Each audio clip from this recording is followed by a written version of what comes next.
Welcome to the deep dive. So, if you are listening to this right now, chances are you are deep in the trenches of studying for your upcoming planner professional exam. Oh, yeah. You probably have a massive stack of literature to get through, and, well, we know exactly how much hard work you are putting into this preparation. Right. We are here to help you tackle that reading list. Our mission for this deep dive is incredibly specific. We are going to meticulously break down a key text from your syllabus. That's the Spring 2021 Plan Canada article. Yes, the one titled Challenging from Within to Bring Equity Forward, written by Jason Civixe and Lila Peter. We'll extract the essential concepts, the statistics, and the core arguments so you understand this material inside and out for test day. But before we jump into the weeds of the material, I think we need a quick disclaimer. It's a good point. A very clear impartiality disclaimer. This article contains politically and socially charged argument regarding race, systemic oppression, and equity within the planning profession. And as your host, we are not taking sides or endorsing these viewpoints. Exactly. Our job is strictly and impartially to report the author's arguments, their data, and their conclusions. We want you to be fully informed on the source material exactly as it was written. Right, so you can ace your exam and understand the broader discourse in your field. So to give you a high-level overview right off the bat, the core thesis of Civixe and Peter's article is that the planning profession must critically examine its own internal power dynamics. Its hierarchies and its inherent biases. Yeah, the argument here is that the profession can only truly advance social and racial equity in the communities it serves if it first looks inward at the systems operating inside the planning office itself. Okay, let's unpack this because there is a hidden hierarchy in your office right now, according to the text. They start by mapping out what they view as a fundamental divide within the profession. They describe planning as operating on a diverse spectrum. Right, so on one end, there's the visionary world of public policymaking. The people drafting the sweeping master plans and the long-term community visions. And on the other end, there is the compliance-driven world of development application review and enforcement. You know, the planner's actually looking at site plans, checking setbacks, applying the zoning codes to specific lots. The authors identify what we might call a prestige divide here. They argue that the people writing the rules are often put on a pedestal, while the people enforcing them are treated as, well, bureaucratic paper pushers. Yeah, the development review and approvals process gets unfairly dismissed as mundane, run-of-the-mill, routine local government work. It gets relegated to a subordinate status compared to that visionary spectrum of city building. What's fascinating here is how this prestige divide creates tangible blind spots in city building. Absolutely. The text points to the continual political and administrative pressure to streamline the approval process. The goal is always to save time and money. Often by removing areas of discretion from the frontline planners. But Civixe and Peter argue that these streamlining efforts frequently ignore the vital nuances of different sites. When you optimize purely for speed, you ignore the real impact that regulations have on a specific development. You sideline general good planning principles. You treat development review as a bureaucratic hurdle to be optimized, which strips away the complexity of the decision-making process. The authors use a powerful quote from Daniela Ferguson to frame this entire structural issue. She asks, what kinds of jobs are available to the professionals? And do professionals from various backgrounds have equal opportunities to do any of these jobs? That's a crucial question. If you get a question on your exam about the internal structure of planning departments, keep that quote in mind. It prompts us to look critically at who is actually doing the visionary work versus who is relegated to the compliance work. And the transition from that question into the structural barriers of the profession is where the article really digs into the institutional mechanics. Right, the disconnects between policy creation and implementation.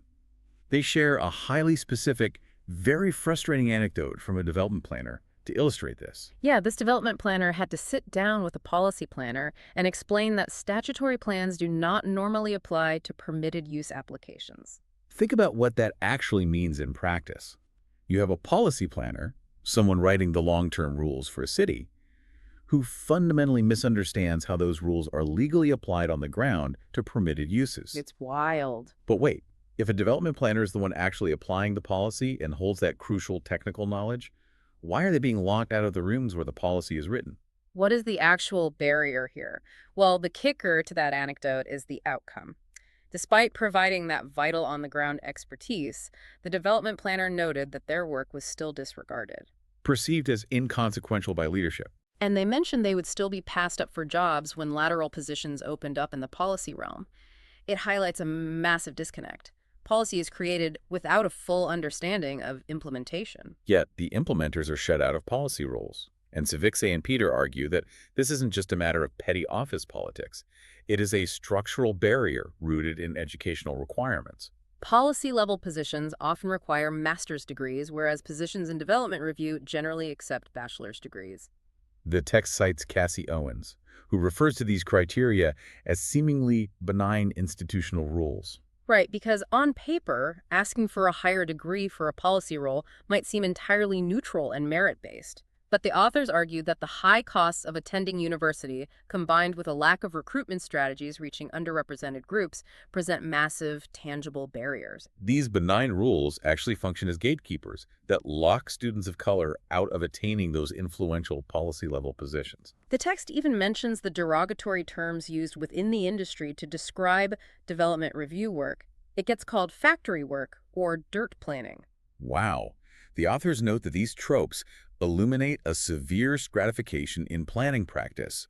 It suggests policy work is highly valuable, while the on-the-ground reviewers have little to contribute. But the reality, as the text emphasizes, is that development officers thoroughly assess developments through the lens of zoning regulations.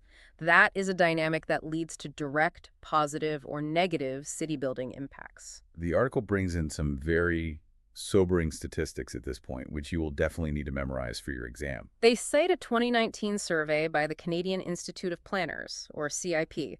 Out of 7,658 members surveyed, only 8% of planners identified as people of color. That is a massive gap when the authors point out that persons of color account for 22.3% of the total Canadian population. And the text notes that the likelihood of Indigenous representation within traditional planning offices is even more severely reduced. To broaden the context, the authors also pull in data from the United States, noting that Blacks and Latinos are heavily underrepresented in the planning field.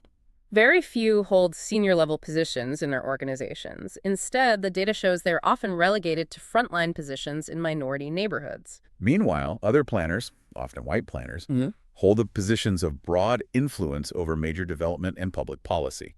To summarize why this underrepresentation is so critical to the actual output of a planning office, the authors again quote Daniela Ferguson.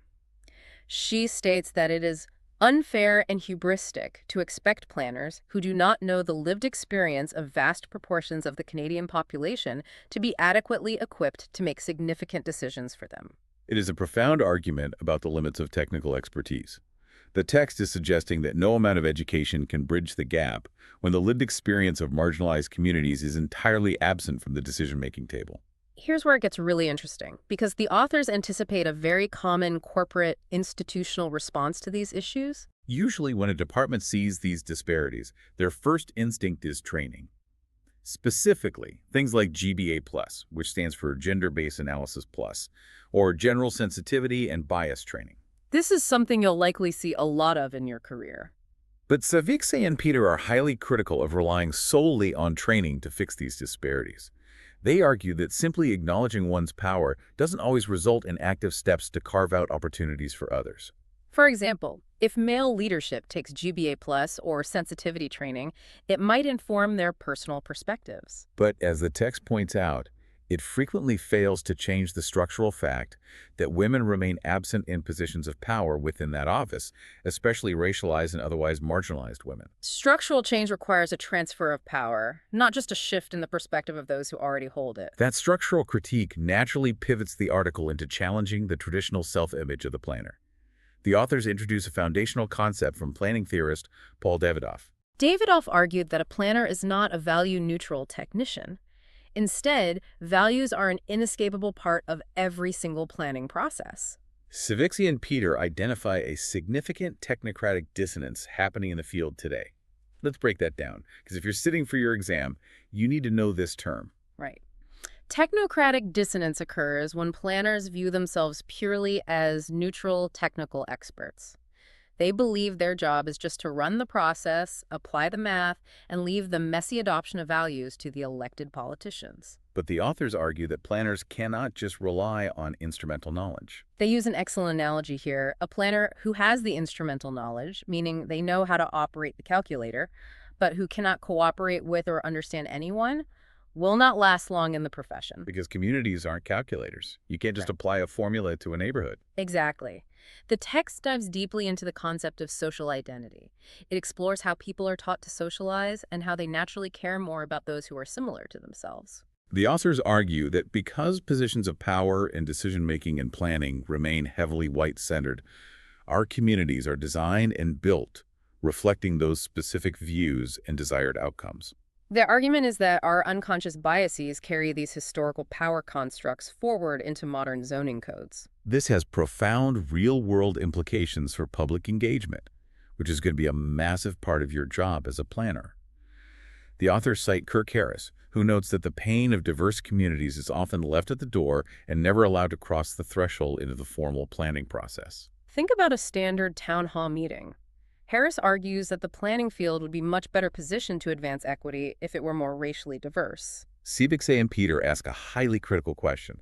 How can we expect vulnerable communities to feel safe, believed, and listened to during engagement sessions if the planners sitting across the table fundamentally cannot relate to them, share their experiences, or understand their cultural, social, and economic circumstances? It's a tough pill to swallow, but the text is adamant.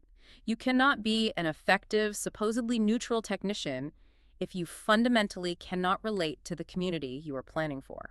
The technical skills mean nothing if the human element is missing.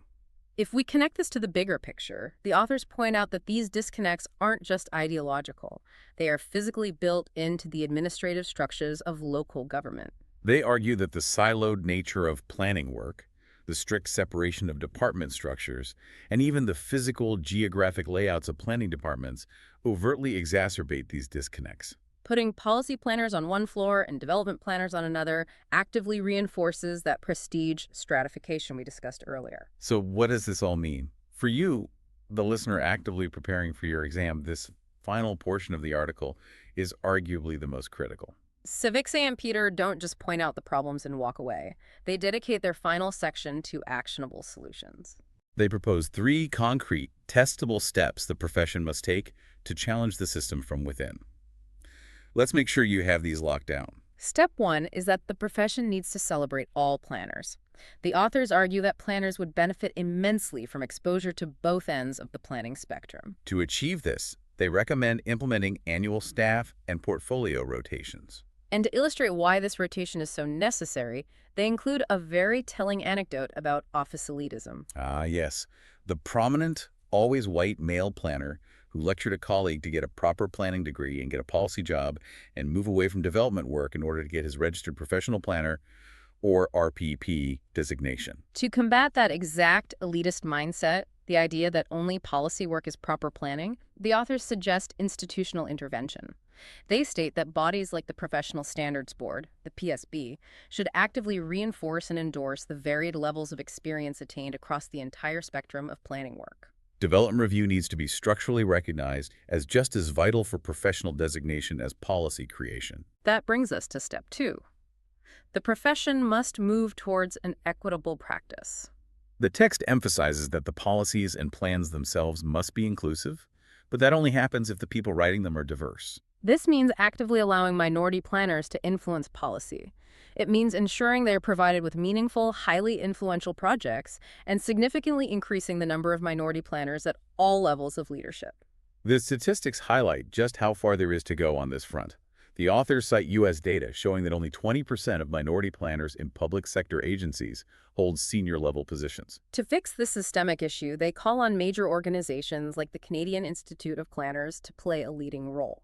The CIP needs to aggressively identify gaps, research the existing barriers and best practices, and establish concrete public and private sector benchmarks for diversity, equity, and inclusion. It cannot just be an abstract goal. There need to be measurable benchmarks. And finally, step 3. The profession needs to nurture a shift in mindset. Planners need to completely discard the value-neutral technician myth and instead view themselves as necessary agents of change. This step introduces some crucial terminology. This mindset shift requires adopting what the authors call an intersectional lens. For your exam, understand that an intersectional lens means that when planners undertake their work, they cannot just look at a community monolithically. They need to analyze how perspectives on gender, race, class, ethnicity, sexuality, nation, and disability all overlap and interact with the built environment. The text argues that viewing planning work through this complex web of values will help practitioners in the self-recognition of their own entitlement and privilege. If you are reviewing a transit-oriented development, an intersectional lens forces you to ask not just, does this meet density requirements, but how does this density specifically impact working-class, racialized women who rely on public transit at night? The authors place the responsibility for championing this massive shift squarely on the institutions that shape planners. They argue academia must instill these intersectional values in emerging planners before they even enter the workforce. Simultaneously, professional organizations must take the lead in shifting the mindset of existing practitioners, forcing the old guard to embrace new concepts, ideas, and marginalized voices. It is a comprehensive call to action that demands structural change at the educational, organizational, and individual levels. So as we wrap up this deep dive into Civicsay and Peter's challenging from within to bring equity forward, let's reinforce the core themes you need to carry into your exam room. Remember the spectrum of planning work and the dangerous prestige divide between visionary policymaking and on-the-ground development review. Remember the concept of benign institutional rules like master's degree requirements that act as structural barriers. Lock in those stark underrepresentation statistics documented by the CIP and the U.S. data. Keep in mind Paul Davidoff's assertion that the value-neutral planner is a total myth, and be ready to explain the dangers of technocratic dissonance. And finally, be sure you can articulate those 3 actionable next steps: celebrating all planners through institutional rotations, moving toward equitable practice by establishing benchmarks and elevating minority planners, and nurturing a mindset shift to view planners as intersectional agents of change. This raises an important question for you to ponder as you close your textbooks for the day. If we accept the author's premise that the very structures designed to build communities are subconsciously keeping certain voices out of the room, what other hidden unconscious biases might already be baked into the everyday zoning codes, bylaws, and permitted use applications that you will be enforcing in your own career? That is an excellent thought to carry with you, not just for the test, but for your daily practice.